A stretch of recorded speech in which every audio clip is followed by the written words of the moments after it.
on these calls, it's strictly education. So if you have questions throughout the meeting, go ahead and type it into the chat box. That way we can make sure we can get to it.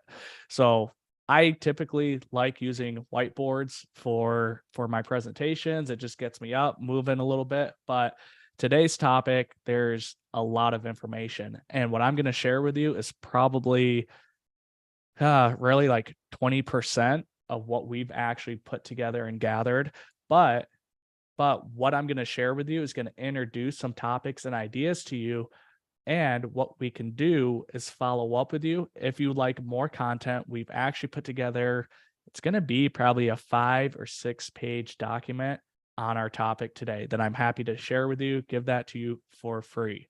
So I really try to avoid PowerPoint presentations on webinars like this because it could get very dull and boring just looking at slides. But again, there's a lot of good content here and points that I want to make. So just bear with us, and I promise you'll walk away with some incredible value.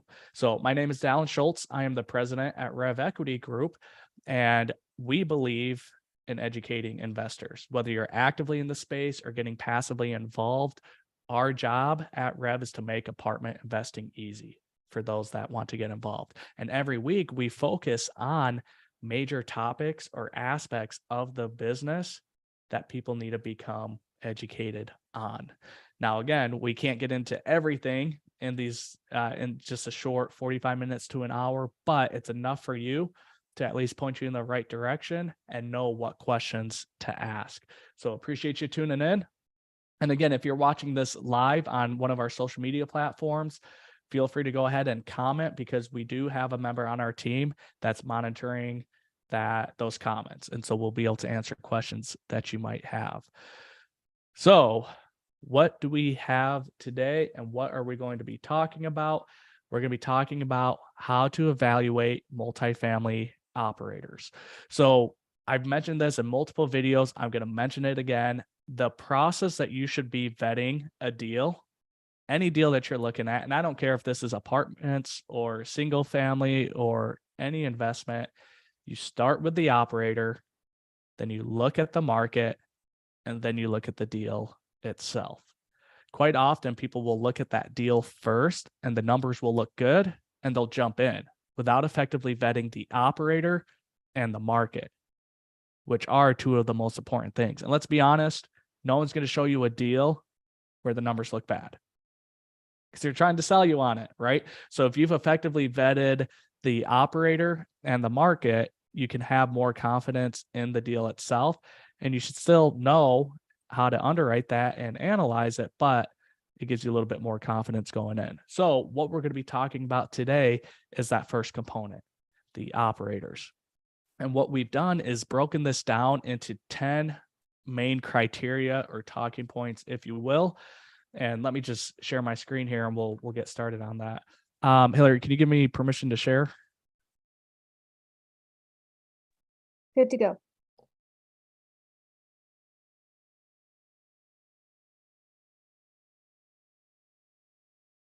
All right, what screen are you guys seeing? Are you seeing the note slide or the actual presentation? Presentation. Yeah. Okay, excellent. I got 2 monitors, so I never know what screen they're coming up on. So evaluating multifamily operators, know who you are investing in. So the top 10 criteria, number 1 is the track record, and we'll get more in depth with these. Number 2 is their experience. 3 is their management style. And then we have the financial stability, communication and transparency, the alignment of interest, reputation, team and resources, their exit strategy, and legal and regulatory compliance.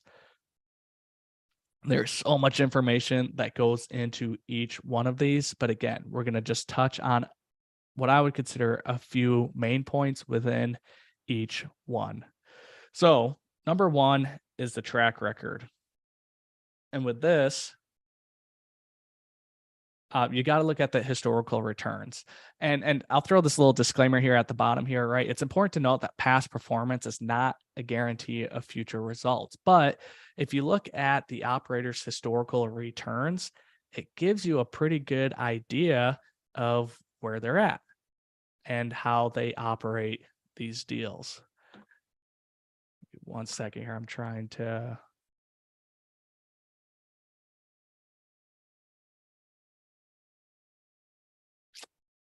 Having some technical difficulty. Give me 1 second.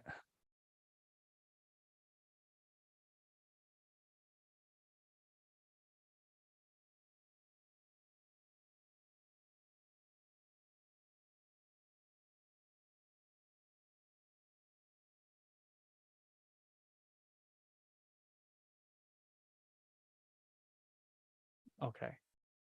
All right. Then we have the expense management. How do these operators effectively manage the expenses of their properties? Because that could show you a lot of how they manage the capital, manage the money. Because yes, you're buying a real estate property, but there's this whole financial aspect of it as well. When you buy apartments, you're not just buying real estate, you're buying a business. And businesses are valued based on how much income they generate.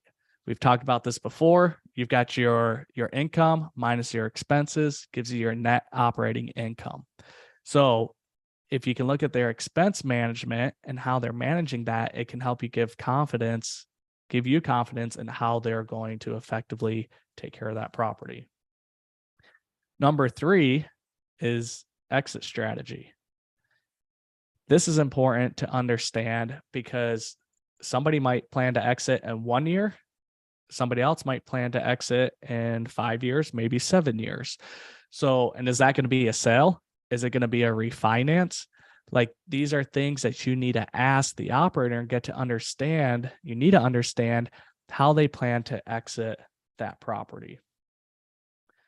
And I already shared that little nugget with you at the bottom. So number 1, track record. And this is information that they should have readily available for you. So just ask them. Ask them for their track record. And you're welcome to take notes or take pictures of anything that I'm sharing. But again, you don't have to, because we have a document that we can send to all of you if you want it. That's going to get into even more depth on really what to look for and questions to ask. So completely up to you. Number 2 is the experience. Property type experience. Not all real estate is created equally. So Al and I, we were talking right before we started this webinar. He was looking at a smaller single family home up in Flagstaff in a beautiful location, older home, has a lot of character to it. That type of property, and we even told him, and we said, hey, Al, in full disclosure, we don't work with properties like this, so we may not be able to give you too much information, but here are some questions that we would likely ask. You want to make sure that the operator you're investing in has experience in that property type. If it's, for example, if it's somebody that's been operating office, retail, and industrial for years, and then all of a sudden they're raising capital for a multifamily deal or an apartment deal, it's not a deal breaker, but definitely something to consider. Because if they don't have experience with that property type, there might be a lot of systems and processes they don't have in place, lack of experience that can ensure that property and business plan is executed the way that it should be. Now, caveat to that is they may not have the experience, but one of their partners might. So again, those are just questions you want to ask and find out. Number 2 is length of experience. Did they start this 6 months ago? Or did they start it 6 years ago? Right? Having that time of information. And again, like, I know some of these things might seem like a no-brainer, but let me share a quick story with you. There's somebody we were talking to, found out they got invested in a deal, and this is somebody that we know personally. And it wasn't our deal, unfortunately, but we found out that they got invested into a deal, and we were congratulating them and started asking them questions about the deal. They didn't they couldn't answer any of this basic information. They didn't even know the name of the deal. They weren't quite sure where the deal was.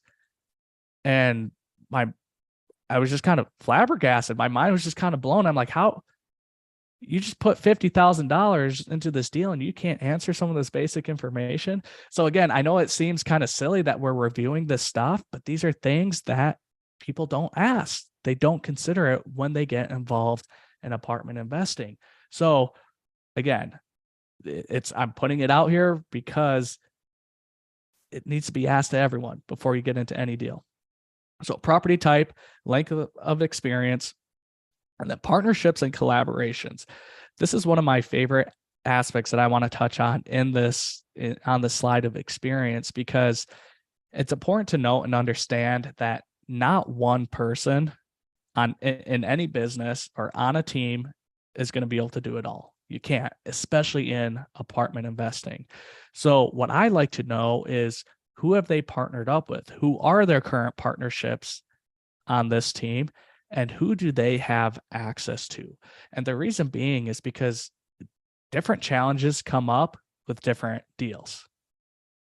And business, like different challenges come up with different businesses. So the more partnerships people have and the larger their network is, and knowing who they have access to collaborate with, gives me a lot of confidence in investing with that individual, because I know that if a challenge or something was to come up, they have the resources and the network to be able to go to help work through that, whatever it is.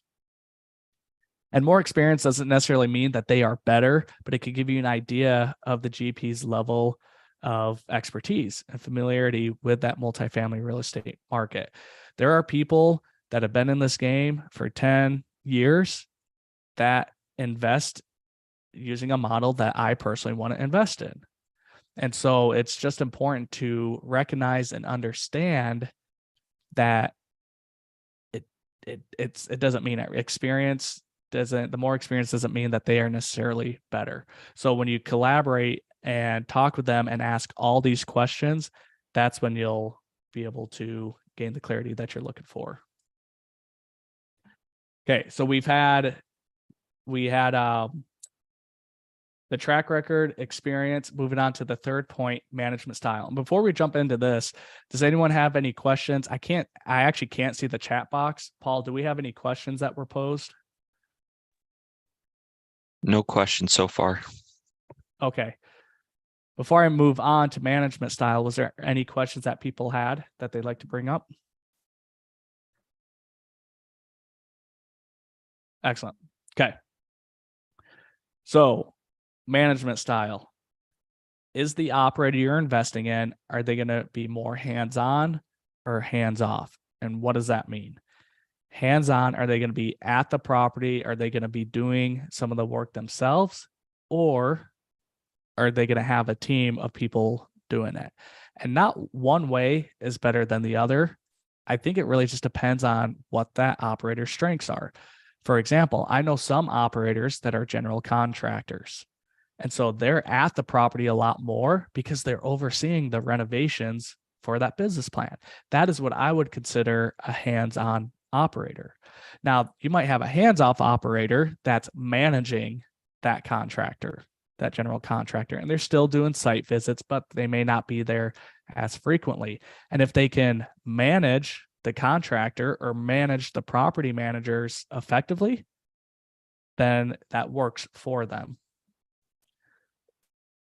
Decision-making process. Is your operator a little bit more logical, or are they a little bit more intuitive, or do they have a combination of the two? These are things to understand, because numbers will only tell you so much. Numbers will only tell you so much. So the experience and the track record plays heavily into that intuition. What is it that these people, how are they making their decisions? And understanding that, because you might make decisions a completely different way. So you want to make sure that alignment is there with this operator, or at minimum, understand how they come to these decisions. And then tenant relations. This one is big. Tenants are the clients. Tenants are the customer. And our job as operators is to create a quality living space and experience for them. So what types of things, how are those tenants being treated? Are there work orders being done in a timely manner? Are there community events that are being put on? Do they have clean amenity spaces? Do they have a clean pool area, right? Are there barbecues? Are there playgrounds? How is the interaction between the property management and the tenants? So asking those types of questions and trying to identify how the operator views the tenants is going to be huge, because one of the biggest costs outside of insurance and taxes in apartment investing is turnover. When you have a tenant move out, not only is that unit sitting vacant, but you usually have to invest a few $1,000s to get it ready to rent again. So there's a lot of time and money spent in there. So if there's good tenant relations and the retention is good with this operator amongst multiple properties, then that's a good sign. So something to consider. And there's no one right management style. Different approaches might be better suited to different types of properties or market conditions. So again, a lot of this is just identifying who and how they operate. Financial stability, capital reserves. So for example, we just this past week, we talked with a team that we're looking to partner up with, and they've got the track record, they've got the experience. And in conversation, when we started talking about the financial stability, found out that him and his co-founder, his partner, collectively have about $2.5 million personally liquid that they don't touch. So it's not only do they have reserves in the property itself, but personally, they have $2.5 million liquid to help out in the event of something happening that their capital reserves at the property couldn't cover. So we took confidence in that, and we appreciated hearing that, because it let us know that, hey, they have the liquidity and capital reserves there to help out. Number 2 is debt management. So once you get into these larger multifamily deals, they're always bought with debt. I don't want to say always, almost always bought with debt.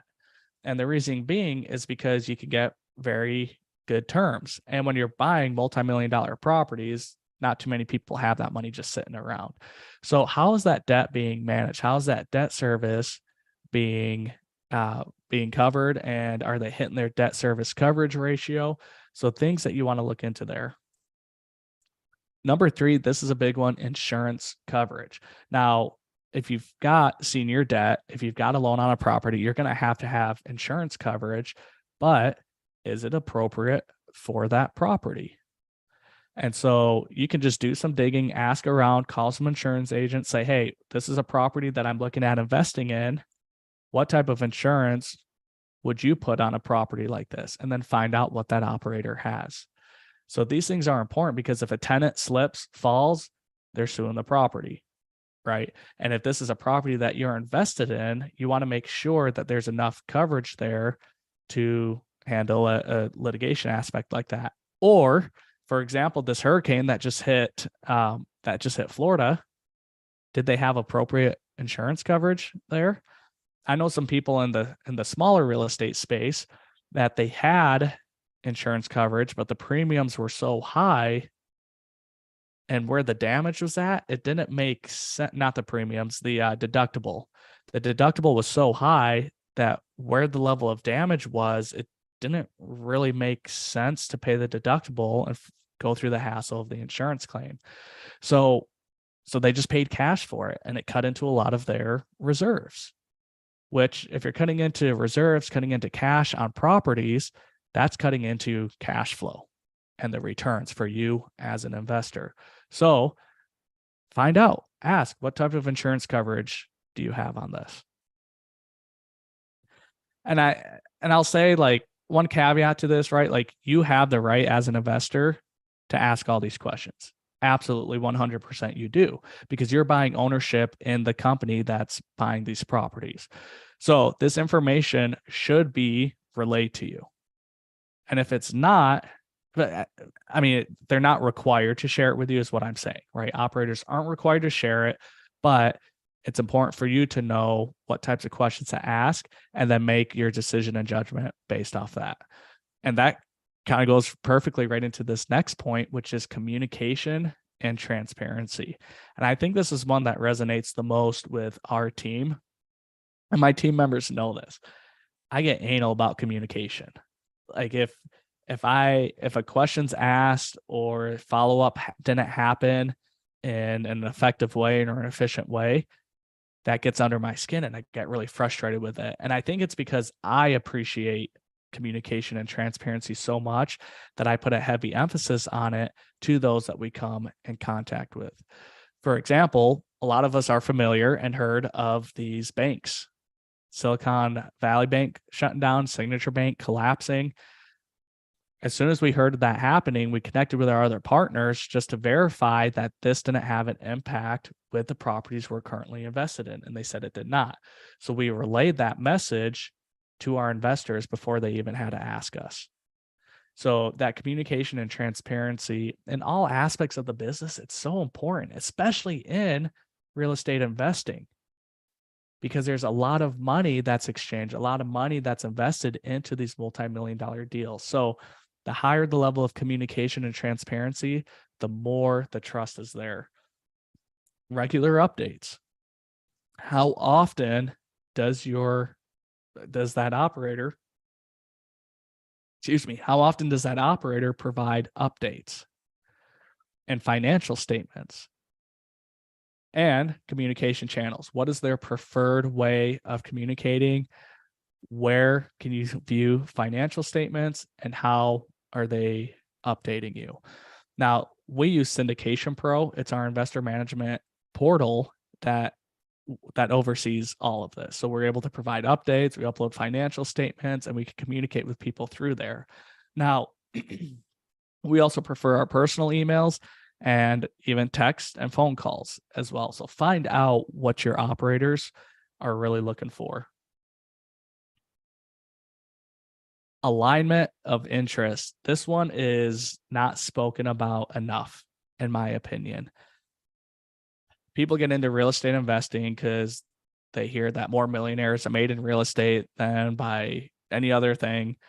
And so they'll invest blindly, but they don't know the interest of that operator. And even if it aligns with theirs, and they may not even know what their own interest is. So as an investor, before you can effectively ask these questions to operators, know what your interest is. Know what your investment strategy is. So when you start asking operators, you can find out if their structure and strategy aligns with that. So one of the things that you might see on these deals, it's called carried interest and promote. They're two different things. So carried interest is after it's both of these are incentives for the operator to perform. And they typically won't get these until you as the investor hit a certain return or get to a certain point. So if you see carried interest or promote, don't run away from that. Don't be scared of it. It's very common in the fund and real estate space. You just want to make sure that it's not too aggressive or too much. But when you see this, it's good because what it's saying and what it's telling you is that, hey, this operator is incentivized to perform this property because they get a little bit of a bonus or they'll get like a little bit of a pickup if it hits a certain level. So these things are good to see. And all of this is disclosed in the documents before you sign into a deal, but still questions you can ask before you even get to that point. So management fee, you'll often see, you gotta be careful with fees. If you see an operator that maybe doesn't have as much carried interest or promote, and they seem very heavy on the fees, take caution. And the reason being is because when the money flows through a deal, fees are part of the expense of the fund or the property. So fees are paid out first, and then whatever is remaining is what gets distributed to the investors. So if there's really high fees, they're cutting into all that potential distributable cash that could be going to you as an investor. Now, expect fees, but know what those common ranges are. So you'll often see an acquisition fee. An acquisition fee can be anywhere from 1% to 4% is what you'll often see. And then an asset management fee, which is usually paid annually, you'll see that anywhere from typically 1% to 2%. If you see anything more than that, ask questions and take a look at the carried interest and the promote, because the management fee goes to that operator before you get any cash. So that's what I'm saying. If the management fee is high, make note of it and just ask. And there might be a reason. There might be a reason for it. So don't shut it down. Just try to understand where they're coming in at. So if the management fee is lower, that could be a good thing, because the operator might be getting their return or aiming to get their return in the carried interest or promote. So their interest is more aligned with you as an investor, because as an investor, you want to get the biggest return possible on your capital. So keep that in mind. Co-investment is the operator putting in their own capital. Some do, some don't. Some put in the minimum investment that they require. So if they say, hey, this is a $50,000 investment, some will throw that in. Some will take their acquisition fee and roll it in to the investment. And some don't, because they don't necessarily need to, and their capital is tied up in other deals and other properties.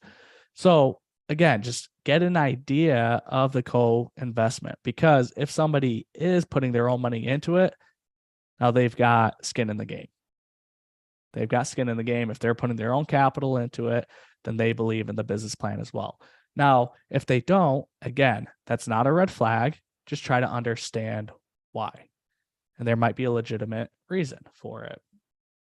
So 3 things there to consider when it comes to alignment of interest. Paul, are we still good on questions? Yep, no questions so far. Excellent.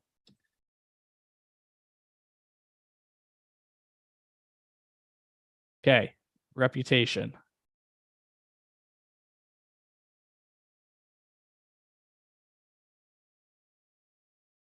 Industry reputation.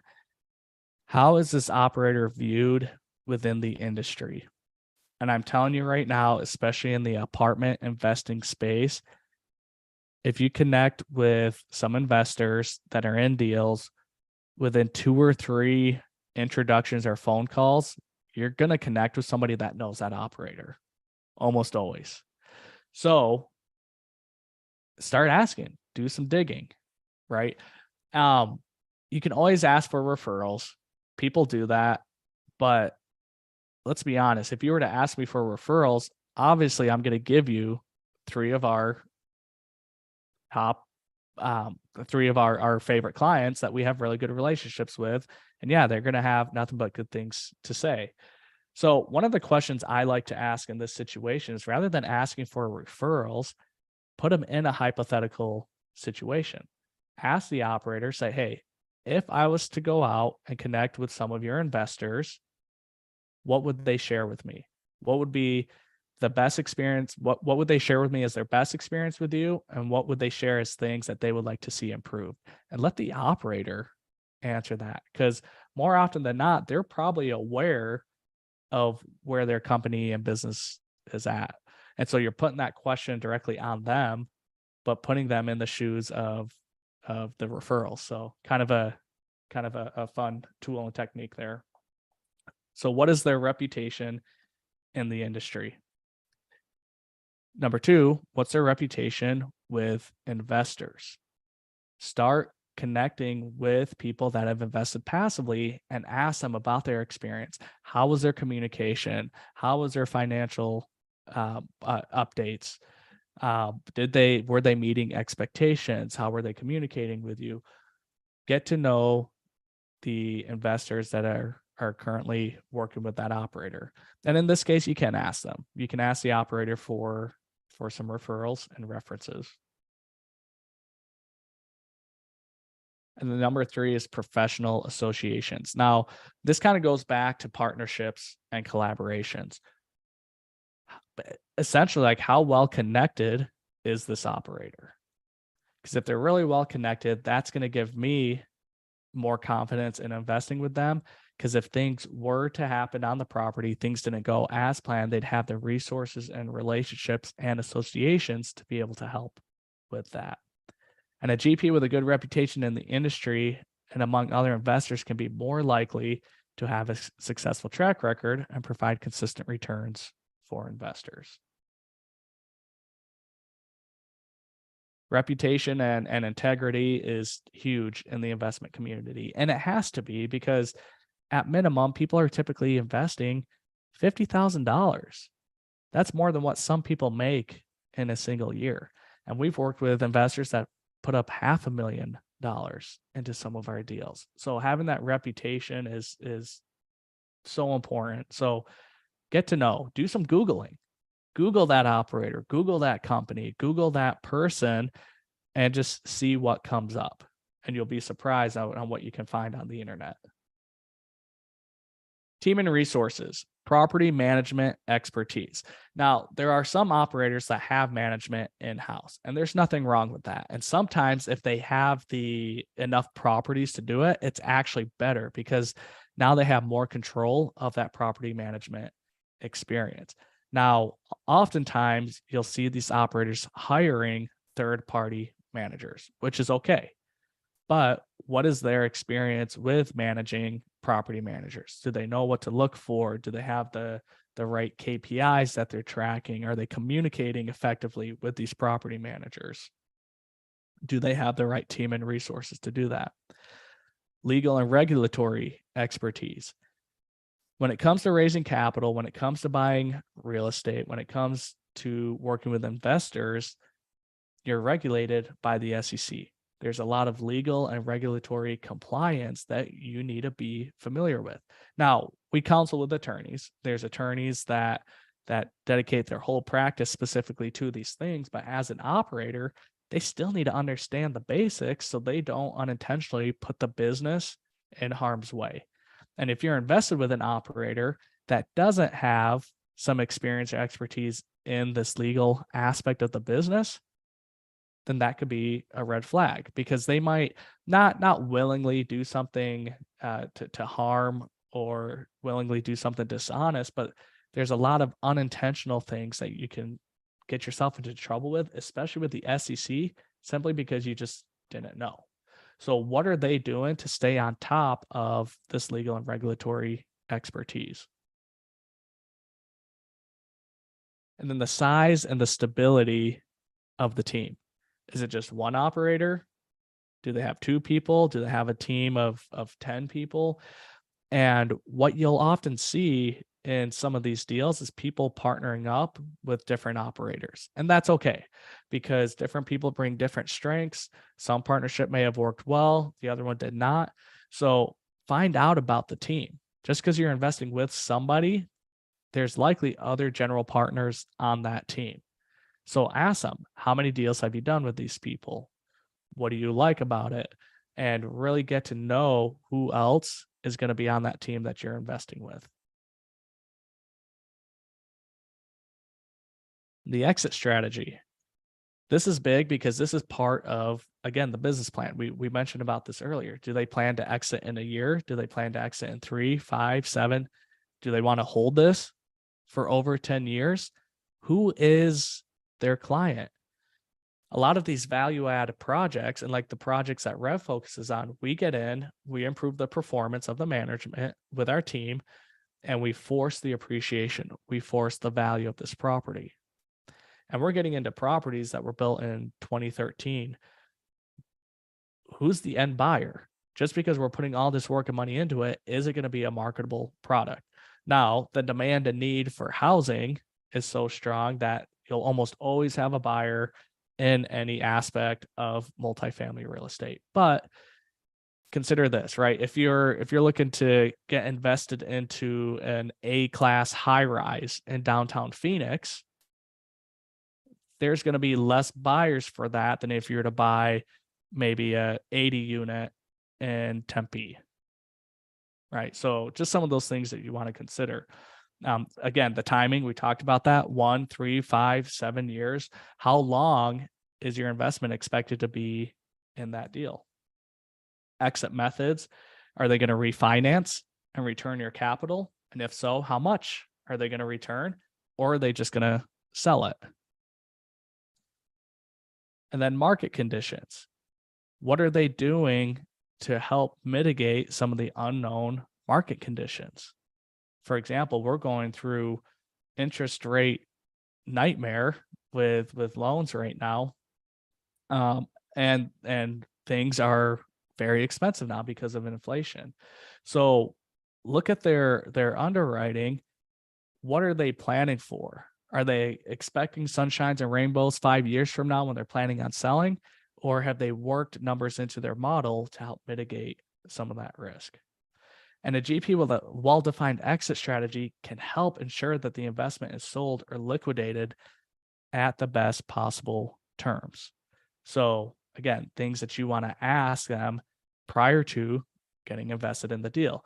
And again, a lot of this stuff will be disclosed in the PPM, in the business plan, in the pitch deck, but these are things that you can ask to get to know that person before you even get to that point. Legal and regulatory compliance. We talked a little bit about this. Tax compliance. Apartments can be one of the most tax favorable investments out there. And there's a lot of through the power of depreciation. In fact, we did a webinar on this a few weeks back. Super, super powerful. So, but are they following the tax code?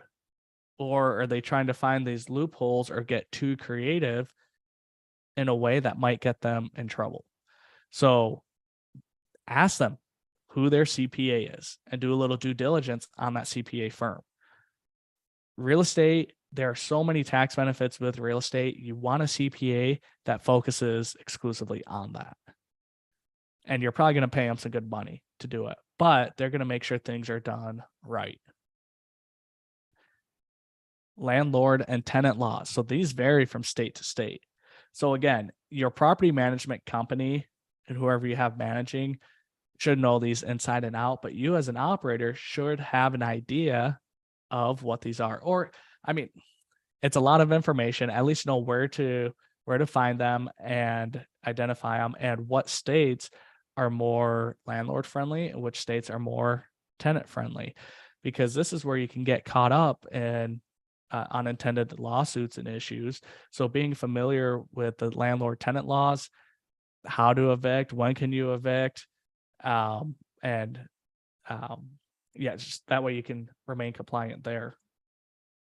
And then the biggest one I'd say in the space is SEC regulations.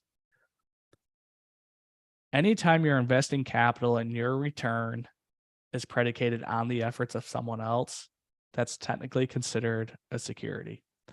So we're heavily regulated by the SEC in this type of real estate investing. So make sure, ask questions. How do you ensure that you and your team are remaining compliant with the SEC? What type of exemption are you using for this project? So these are questions that you want to dig into. It can be a lot of work. And again, you may not get all the answers to these questions from the operators, but at least you know what questions you should and need to be asking. So with that being said, I know that was very quick and a lot of information. And again, I don't care for PowerPoints, but I wasn't sure how to effectively share that information with you and in a more efficient way. And like I said, we are going to be sending out an incredible document. In fact, if you want that document, go ahead and send an email to Hillary. That's, you know what? I'll just put it in the chat box here.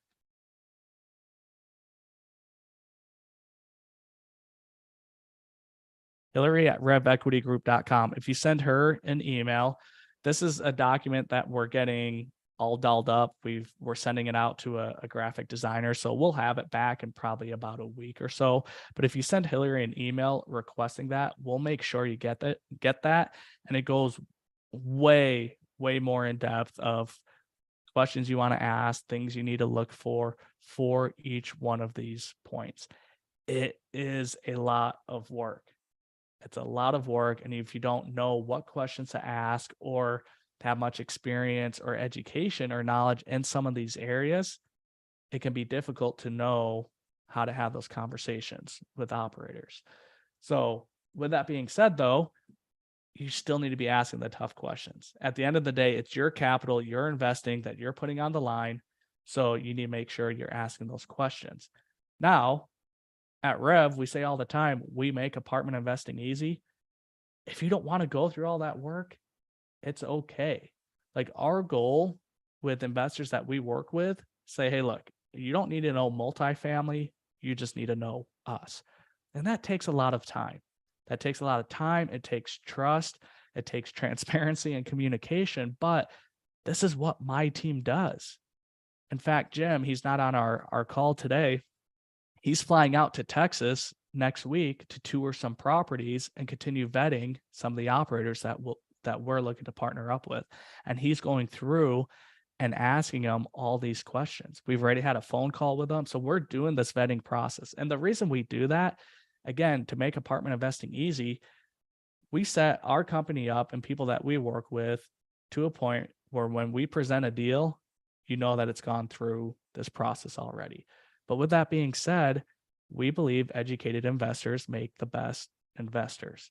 So that's why we like to pull the curtain back and share with you everything that we go through. Because some of you on this call might want to do it on your own, and that's okay. So the more equipped that you are to be able to make those decisions, the less risk you're going to have with investing your capital. And at the end of the day, you just may not want to go through the trouble, may not want to go through the time. That's okay. And that's why we're here to help. So again, I know it was a lot of information, but hopefully this was beneficial for you. And really that's all I've got for today's webinar. But any questions about any of these things we talked about, or any questions that you might have that you think would be important to ask an operator?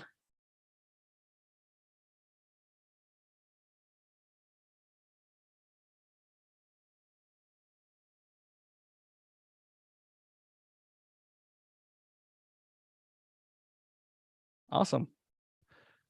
All right. Well, again, if you would like that document, we're happy to send that out to you, just as a free resource for you. So it is Happy St. Patrick's Day, isn't it? So listen, if you're not in our investor portal yet, we invite you to sign up. So that portal, again, going back to compliance and regulation, helps us remain compliant with the SEC. So we just put the link in the chat box. If you haven't had a chance to sign up in our portal, that will enable you to access our future deals 48 hours before anybody else in our network. And it gets you into our system. So it's completely free to set up. There's no obligation to invest at all, but it helps initiate that relationship so that we can remain compliant with the SEC and provide the most value to you. So feel free to sign up for that in the portal, and a member of our team will reach out and just connect with you, and first and foremost, see and make sure that the alignment is there.